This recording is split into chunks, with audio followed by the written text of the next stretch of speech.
Assalamualaikum warahmatullahi wabarakatuh.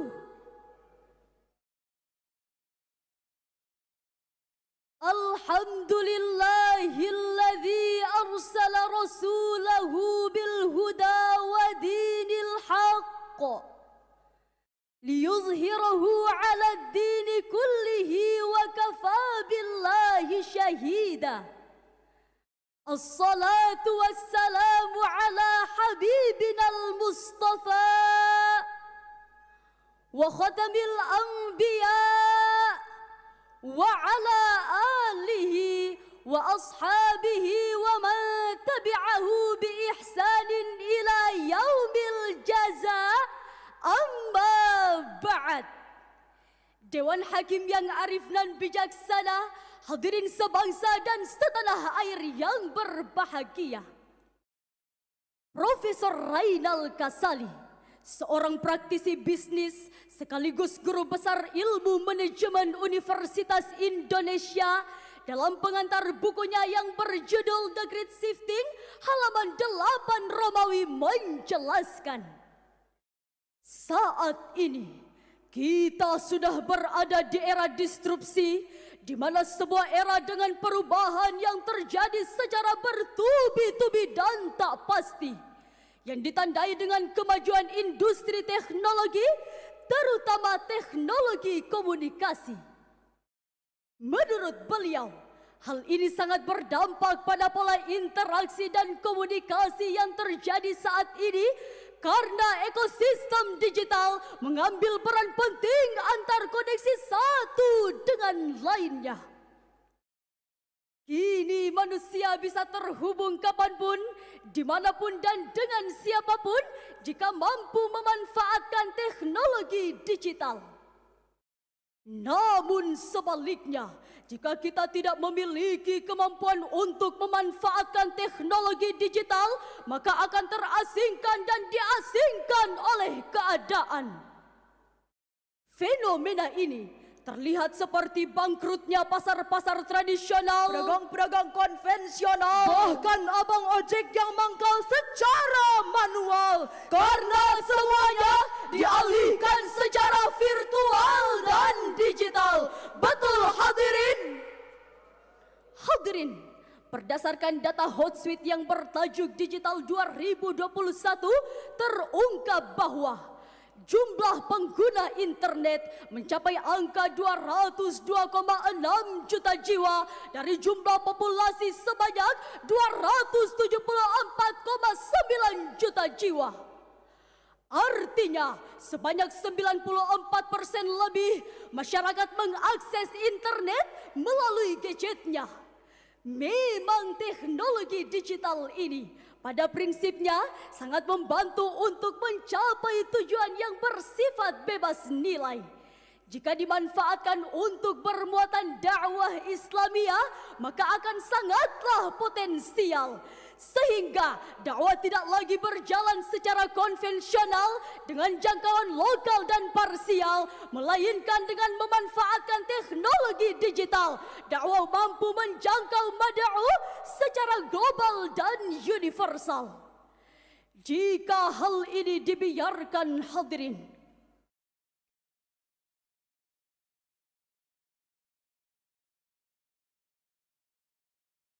timbul pertanyaan, bagaimanakah kita menyikapi masalah-masalah tersebut?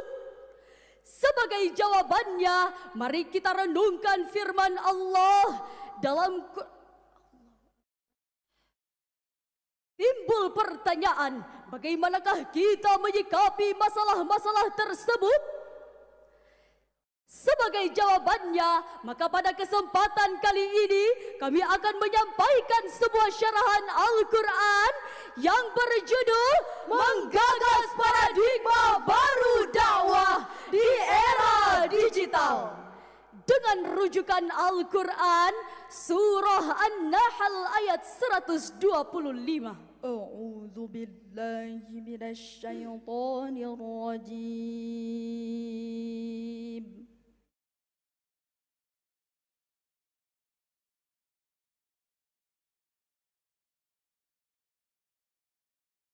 Bismillahirrahmanirrahim.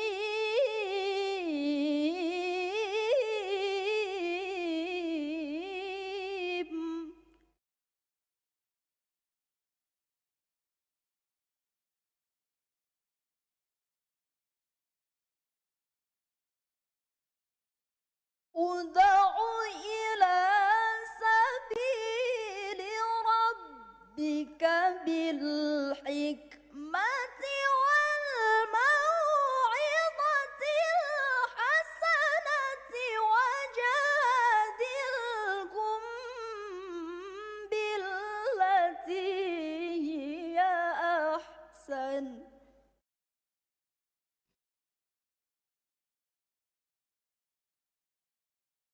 Inna rabbaka huwa a'lamu biman dhalla an sabilihi wa huwa a'lamu bil muhtadin.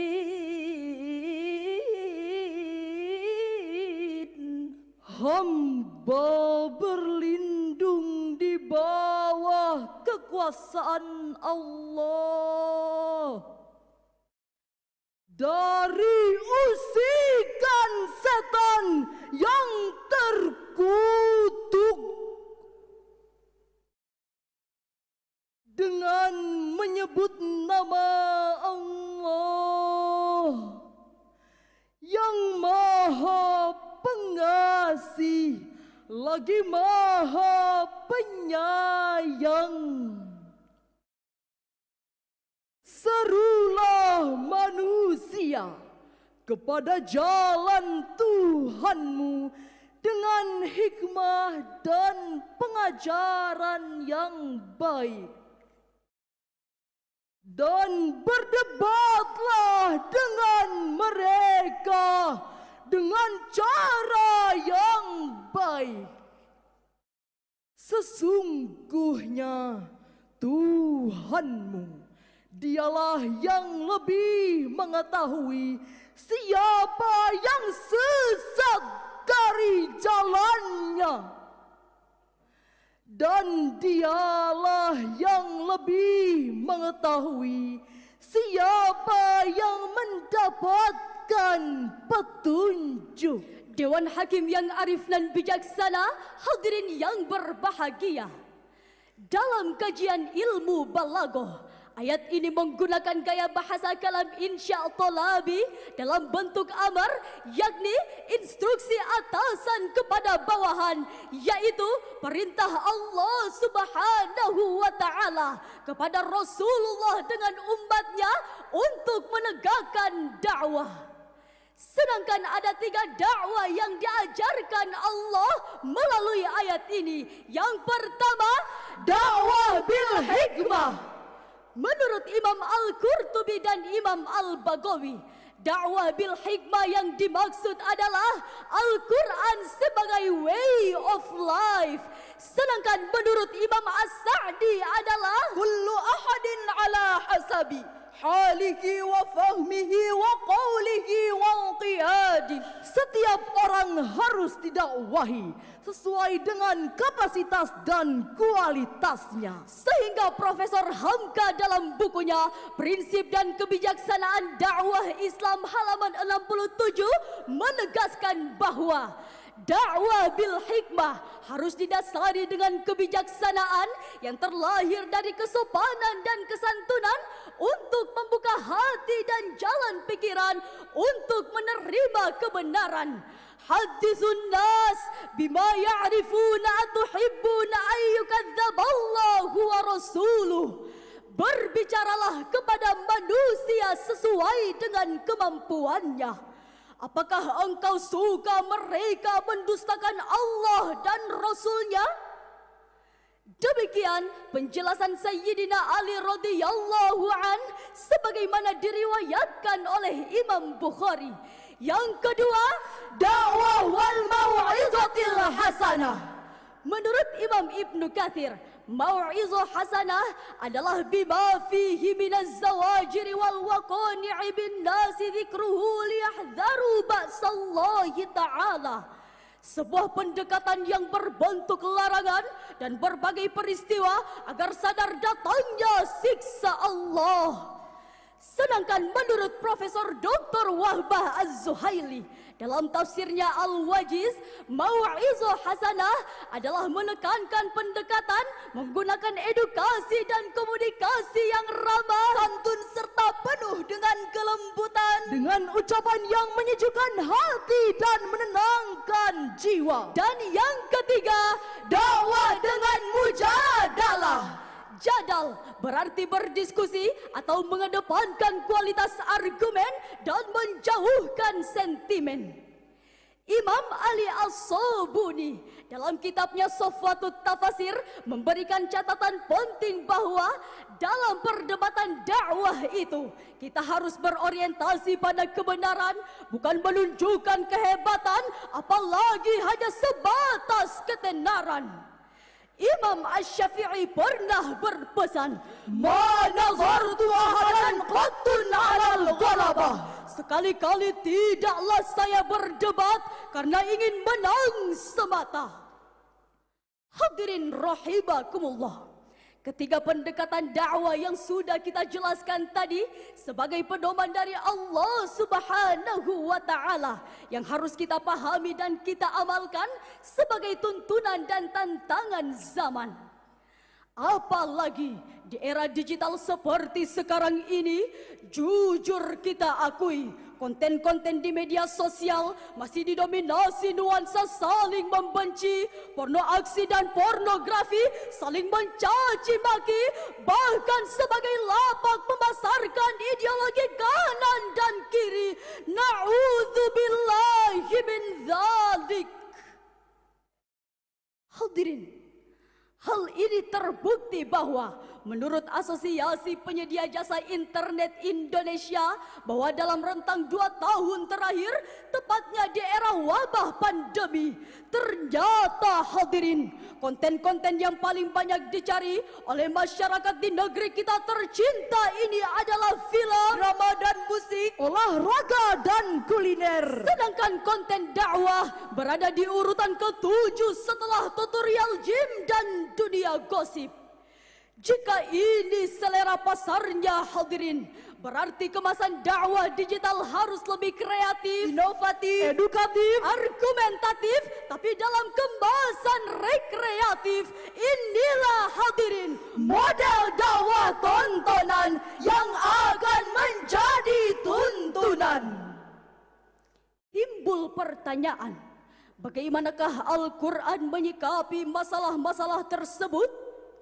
Sebagai jawabannya, mari kita renungkan firman Allah dalam Quran surah Al-Anbiya ayat 107. Wa ma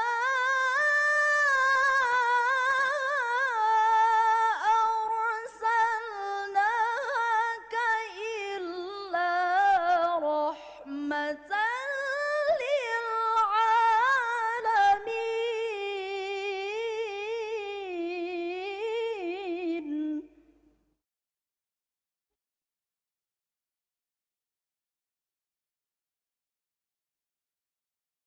وَمَا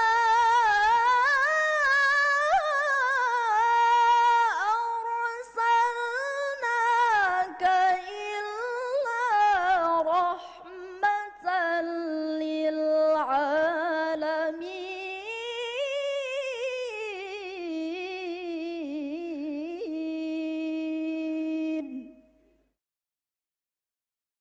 صدق الله العظيم.